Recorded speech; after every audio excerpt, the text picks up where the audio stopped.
We'll get you top stories from India and the region. I am Tanvi Taneja, and for news from the rest of the world, I'm joined by my colleague in London, Julia Chapman. Julia, good to have you back with us. Coming up, Gabon is ousted from the African Union, the Johannesburg fire claims more lives, and Japan starts its first post-pandemic festival season. But first, the headlines. Business is booming. Projected growth for India's economy higher than expected. The African Union suspends Gabon's membership following the military coup. Flights cancelled and businesses closed as Hong Kong and Shenzhen prepare for the onslaught of Typhoon Soala.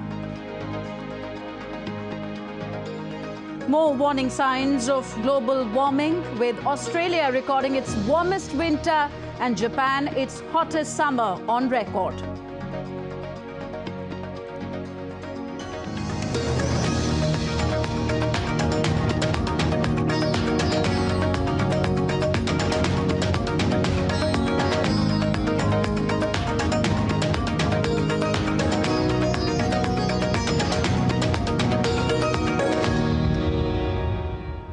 You're with us on DD India Global. So India's economy looks set to boom with a higher than expected projected growth of 6.7% for 2023. Global ratings agency Moody's released the figures today, with the forecast even higher than the Indian Reserve Bank's predictions of 6.5%. The first quarter of the current fiscal year has already seen a 7.8% boost, which is being credited to strong services expansion and capital expenditures. But Moody's highlighted that food prices could remain high due to a below-average rainfall forecast in monsoon season. The agricultural commodity prices are also likely to shoot up if El Niño proves to be particularly strong in the second half of. Indian Prime Minister Narendra Modi has celebrated the country reaching 10 billion digital transactions. India's National Payments Corporation revealed the number of UPI transactions that crossed the milestone mark last month. UPI is a digital payment system developed by the NPC, an organization for all retail payment systems in India. Still with India, a committee has been constituted for discussions on the issue of one nation, one election in India. Indian Parliamentary Affairs Minister said that the committee's report will be discussed in the upcoming special session of Parliament. The one nation, one election concept refers to holding simultaneous elections for the Lok Sabha, that's lower house of Indian Parliament, and state assemblies, as was done till 1967. The countdown has officially begun for India's ambitious solar mission, the Aditya L1. The launch is scheduled on Saturday at 11:50 in the morning, Indian Standard Time, from the southern state of Andhra Pradesh. The Aditya L1 mission is aiming to study solar activities and their effects on space weather. For all those who want to witness this launch, they can catch it live on the official website of the Indian Space Research Organization, as well as on DD India from 11:20 in the morning, Indian Standard Time on Saturday. While on the moon, the Indian Space Agency, ISRO, has detected a natural seismic event. It said the instrument recorded vibrations occurring due to the movements of rover and other payloads. ISRO also stated that Chandrayaan-3's lander has made the first ever measurements of the near-surface lunar plasma environment over the South Polar region. And India's president has said that the country's high science at low cost model has been recognized around the world. Draupadi Murmu made the statement during a gathering at Guru Ghasidas Central University in the Indian central state of Chhattisgarh. The president also praised India's scientists and engineers for enhancing the country's reputation through their work globally in the space industry and in nuclear science technology. On to some international news now. The African Union has suspended Gabon's membership in response to Wednesday's military coup. My colleague Julia Chapman is in London. She gives us more on this and other stories making it to the headlines around the world. Let's go over to Julia now. Julia, Gabon's opposition has called on the international community to put pressure on the junta to hand power back to civilians. The military takeover is now the 8th in Africa's central and western region since 2020 and follows the recent coup in Niger. The 55-member strong African Union, now one member down. Gabon's involvement now on suspension amidst the unraveling coup that's seen 6 decades of the Bongo dynasty's power come to a sudden end. The military intervention came just days after allegations of fraud in the country's elections, in which President Ali Bongo was given a 3rd term in power.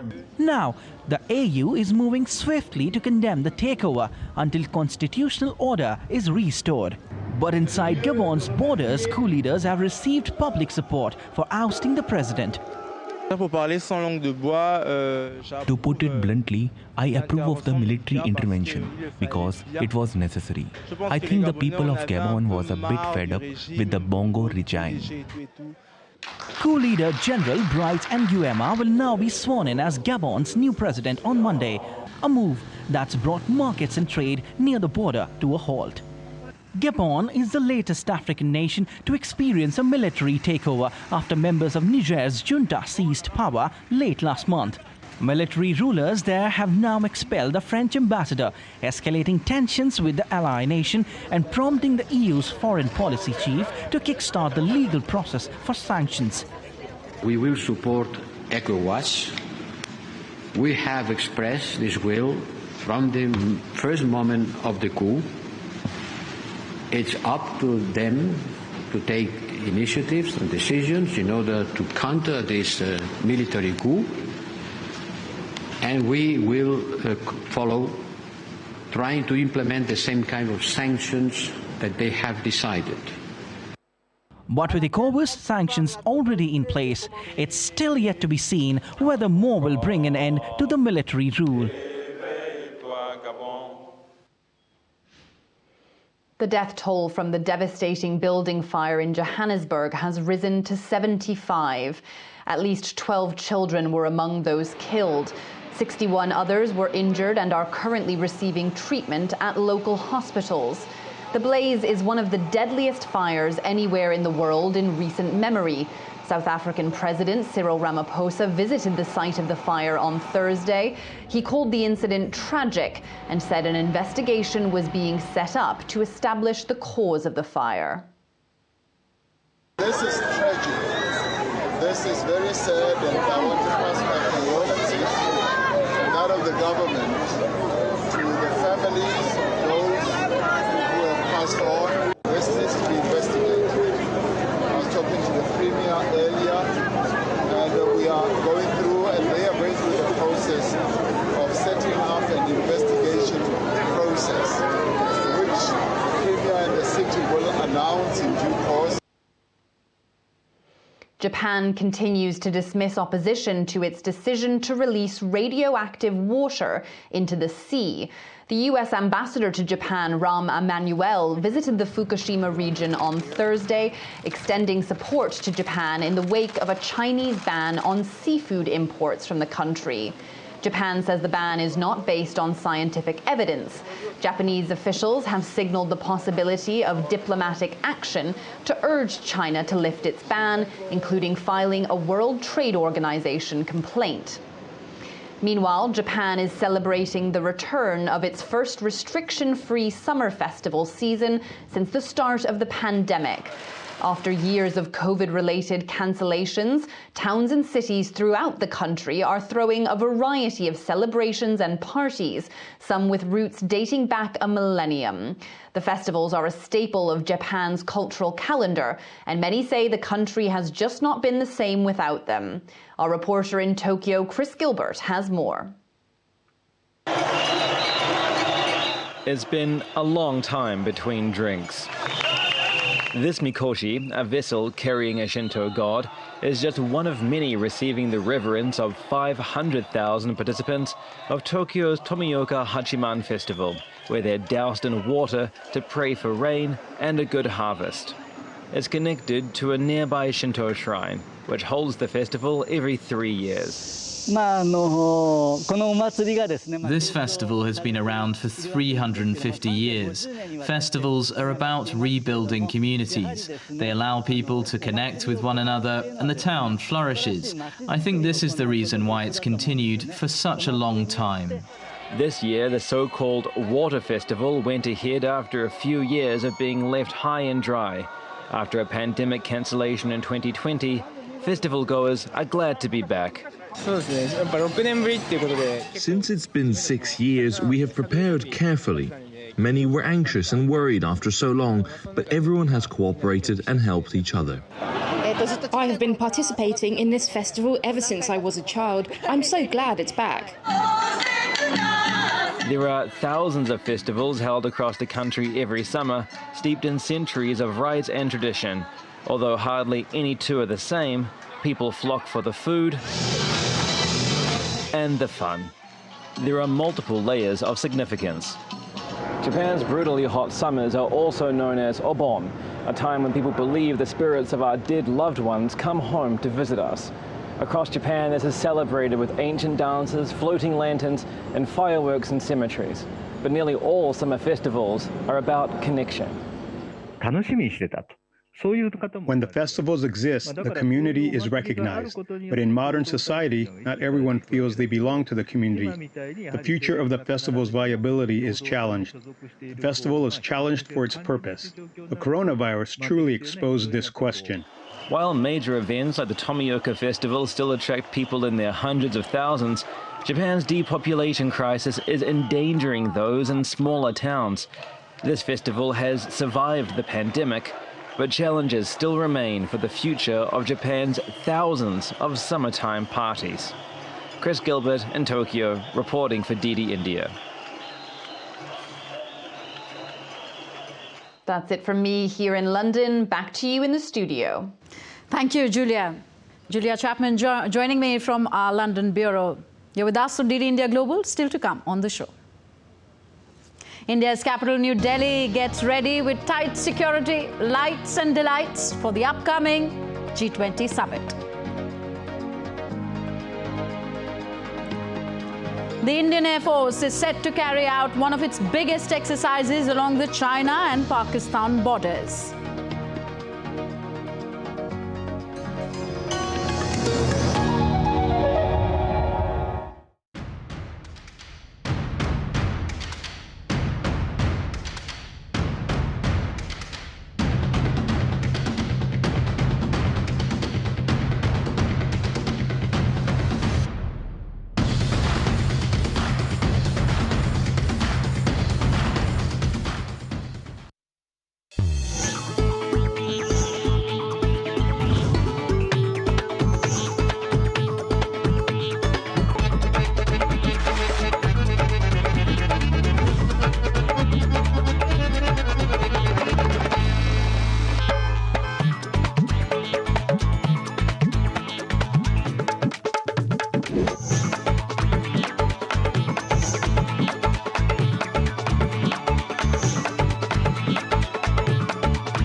Welcome to Jaipur.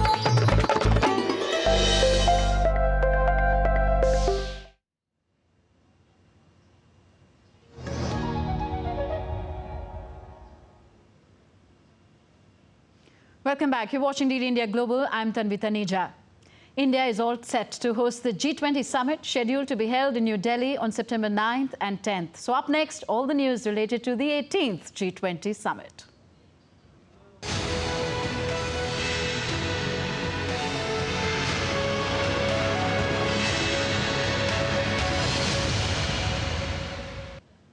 So security has been beefed up across the national capital in view of the summit. Delhi Police Special Commissioner Madhup Tiwari briefed media on Friday. He said the arrangements include security in and around the airports, various venues, and the places where visiting dignitaries of the G20 would be staying.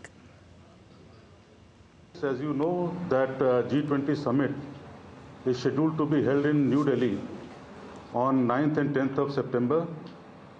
This is the biggest event in independent Indian history.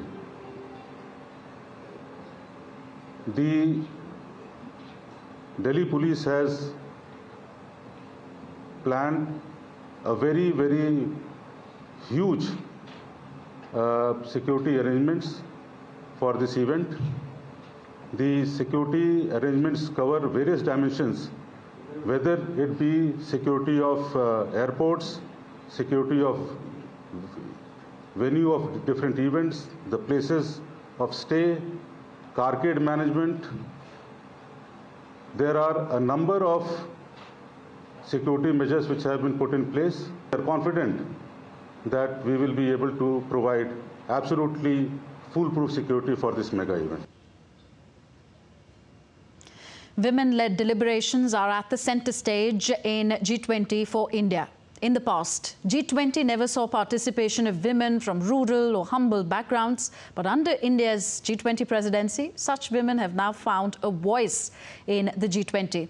In Tanzania, more and more Maasai women are leaving the savannas of their natural homes for a better life in the bustling city of Dar es Salaam. This shift marks a significant diversification of livelihoods as these women seek to contribute cash to their livelihoods. DD India's Daniel Kijo has more. These beads may be tiny, but they provide a livelihood for Happy Kibonke. She has left her traditional pastoralist lifestyle behind in Manyara and ventured into the city to engage in bead business. Big cities are competitive, but Happy says she's breaking traditional gender norms in exchange for a better income. There is a big difference between Manyara and here. Back home, I had very little income. You have to maybe sell a cow to get money. But here in the city, I use my hands, make something, and get money.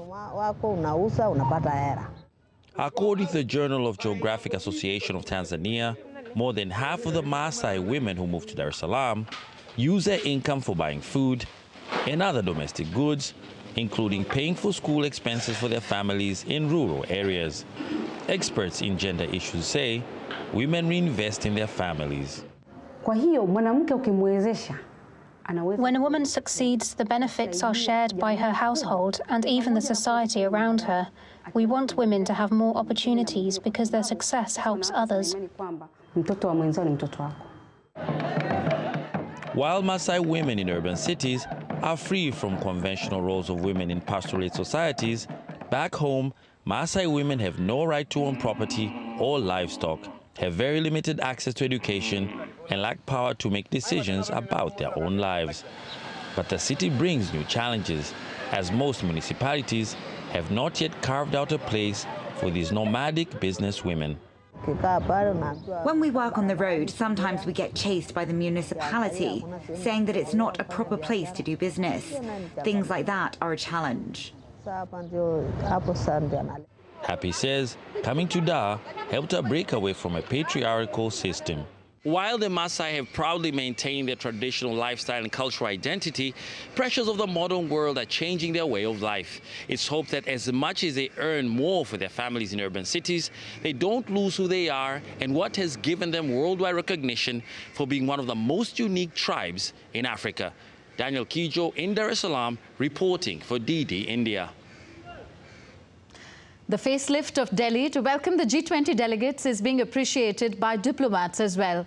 Mexican ambassador to India, Federico Salas Lotfe, says that India has done a great job in raising the voice of the Global South and also showcasing its rich cultural heritage during the 60-odd ministerial group meetings. DD India correspondent Vishal Baristo speaks exclusively to the Mexican diplomat. The countdown has begun for G20 and Delhi is all decked up for the mega event, and I have with me the ambassador from Mexico. Let's talk to him and find out how does he feel about this change in Delhi. Well, you know, it's certainly nice to see how they have decked up the city in many parts, especially the central part of the city. There has been a process of beautification, I should say, and that's very good. And I think it's very good for the people that live in the city to see it so clean and so beautified. I mean, there's new statues. The gardens are all looking perfect, and I think it's a great thing. Well, absolutely. And the motto of G20: One Earth, One Family, One Future. Right. So under the leadership of Prime Minister Narendra Modi, India has always been raising the voice of Global South. What do you have to say on that? Well, I think it has been a very important initiative by the Prime Minister of India. As you remember, in January, he held a conference with about 125 leaders from what they call the Global South, what is called the Global South.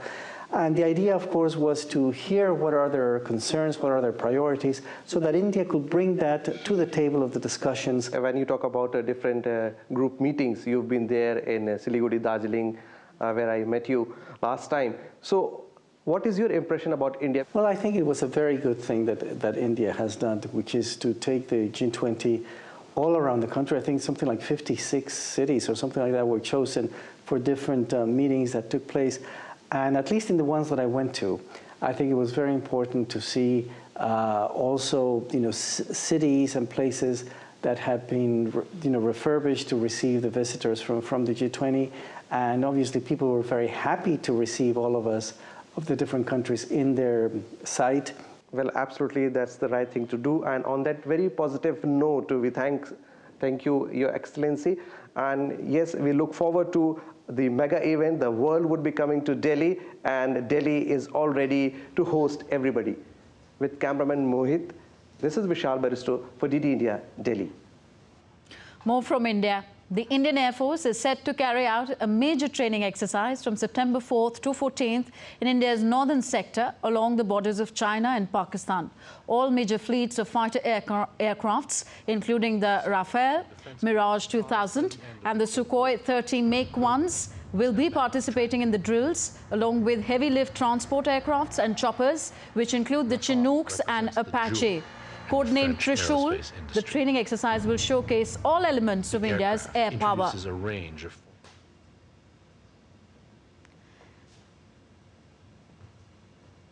DD India correspondent Nandita Dagar has filed this report.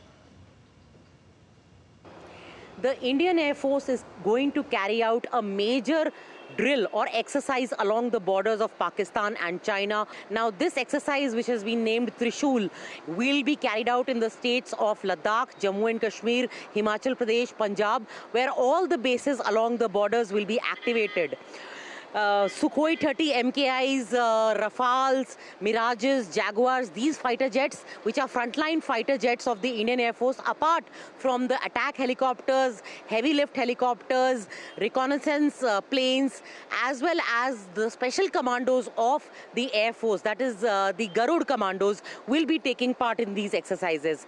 Now, the unique thing about this exercise Trishul is that it is going to take place at the same time with the borders of Pakistan and China both, and therefore it is actually preparing for a two-front war, the possibility of a true two-front war, and in case that war breaks out, the Indian Air Force is ready and prepared for that. So all the logistics, all the bases, sensors, weapons, etc. will be activated. Also, this exercise Trishul will begin before the G20 Summit begins in Delhi. That is on 9th and 10th, and it will continue after that too. As we know that there are ongoing tensions with the Chinese PLA along the in the northern sector, along the western borders in eastern Ladakh, and therefore it is very critical that the Indian Air Force also maintains its sharp cutting edge in case it is needed. With camera person Anil Kumar in Delhi, this is Nandita Dagar for DD News. Next in DD India Global, let's take a look at other stories making news around the world.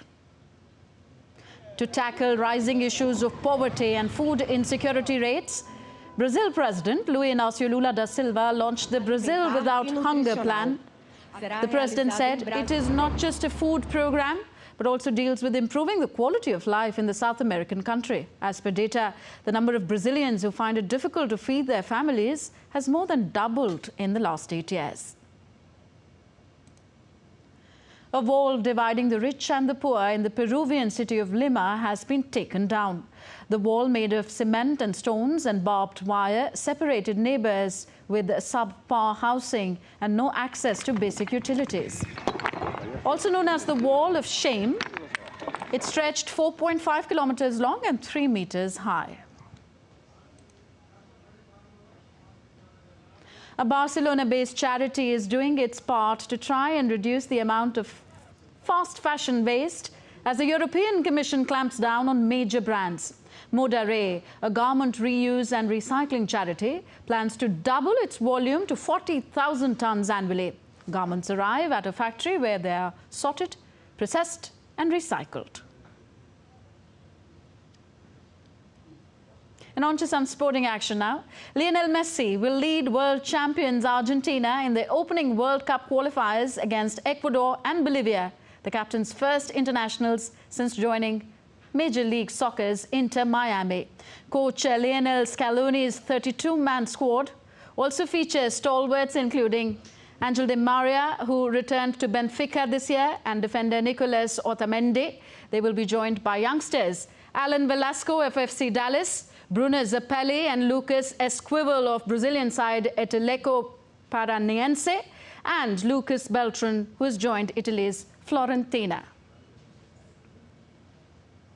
And on to cricket now. After dismantling South Africa in the first T20, Australian men's cricket team will take the stage not only to win the series, but also to carry on the same display of cricket as the World Cup closes down another day. In the first T20, Australia hammered South Africa's bowling as they put up a mammoth 226 runs. Mitchell Marsh smacked a 49-ball 92 runs, while to hand South Africa's 111-run defeat. White ball giants England will take on New Zealand in the second T20 at Manchester on Friday. The 2022 T20 champion defeated the Black Caps by 7 wickets in the first T20, courtesy of some brilliant performances by debutant B. Carse's fiery spell of 4 wickets for 23 runs, followed by David Malan and Harry Brook batting display. So that's all we have for you in this edition of DD India Global, but do let us know your thoughts on the news of the day. You can connect with us on Facebook, X, Instagram and YouTube at DD India Live. So we'll be back with more news as it breaks here on DD India. I'm Tanvi Taneja. From all of us here in New Delhi, thanks for watching. Namaskar.